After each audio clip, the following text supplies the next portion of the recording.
मगध देश के जंगलों में एक खूंखार डाकू का राज हुआ करता था। वह डाकू जितने भी लोगों की हत्या करता था उनकी एक एक उंगली काटकर माला की तरह गले में पहन लेता। इसी वजह से डाकू को सभी अंगुलीमाल के नाम से जानते थे। मगध देश के आसपास के सभी गांवों में अंगुलीमाल का आतंक था। उस दिन उसी जंगल के पास के ही एक गांव में महात्मा बुद्ध पहुंचे। साधु के रूप में उन्हें देखकर हर किसी ने उनका अच्छी तरह स्वागत किया। कुछ देर उस गांव में रुकते ही महात्मा बुद्ध को थोड़ा अजीब सा लगा। तभी उन्होंने लोगों से पूछा, आप सभी लोग इतने डरे और सहमे सहमे से क्यों लग रहे हैं? सबने एक एक करके अंगुलीमाल डाकू द्वारा दी जा रही हत्याओं और उंगली काटने के बारे में बताया। सभी दुखी होकर बोले कि जो भी उस जंगल की तरफ जाता है उसे पकड़कर वो डाकू मार देता है। अब तक वो 99 लोगों को मार चुका है और उनकी उंगलियों को काटकर उन्हें गले में माला की तरह पहनकर घूमता है। अंगुलीमाल के आतंक की वजह से हर कोई अब उस जंगल के पास से गुजरने से डरता है। इन सभी बातों को सुनने के बाद भगवान बुद्ध ने उसी जंगल के पास जाने का फैसला ले लिया। जैसे ही भगवान बुद्ध जंगल की ओर जाने लगे तो लोगों ने कहा कि वहाँ जाना खतरनाक हो सकता है। वो डाकू किसी को भी नहीं छोड़ता। आप बिना जंगल गए ही हमें किसी तरह से उस डाकू से छुटकारा दिला दीजिए। भगवान बुद्ध सारी बातें सुनने के बाद भी जंगल की ओर बढ़ते रहे। कुछ ही देर में भगवान बुद्ध जंगल पहुंच गए।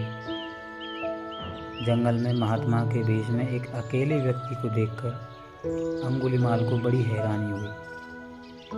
उसने सोचा कि इस जंगल में लोग आने से पहले कई बार सोचते हैं, आ भी जाते हैं तो अकेले नहीं आते और डरे हुए होते हैं। ये महात्मा तो बिना किसी डर के अकेले ही जंगल में घूम रहा है। अंगुलीमाल के मन में हुआ कि अभी इसे भी खत्म करके इसकी उंगली काट लेता हूँ। तभी अंगुलीमाल ने कहा, अरे आगे की ओर बढ़ते हुए कहाँ जा रहा है? ठहर भी जाओ। भगवान बुद्ध ने उसकी बातों को अनसुना कर दिया। फिर गुस्से में डाकू बोला, मैंने कहा रुक जाओ। तब भगवान ने उसे पलट कर देखा कि लंबा चौड़ा बड़ी बड़ी आंखों वाला आदमी जिसके गले में उंगलियों की माला थी वो उन्हें घूर रहा था। उसकी तरफ देखने के बाद बुद्ध दोबारा से चलने लगे। गुस्से में तमतमाते हुए अंगुलीमाल डाकू उनके पीछे अपनी तलवार लेकर दौड़ने लगा। डाकू जितना भी दौड़ता लेकिन उन्हें पकड़ नहीं पाता। दौड़ दौड़ कर वो थक गया। उसने दोबारा कहा, रुक जाओ वरना मैं तुम्हें मार दूंगा और तुम्हारी उंगली काटकर मैं 100 लोगों को मारने की अपनी प्रतिज्ञा पूरी कर लूँगा। भगवान बुद्ध बोले कि तुम अपने आप को बहुत शक्तिशाली समझते हो ना, तो पेड़ से कुछ पत्तियाँ और टहनियाँ तोड़कर ले आओ। अंगुलीमाल ने उनका साहस देखकर सोचा कि जैसा ये कह रहा है कर ही देता हूँ।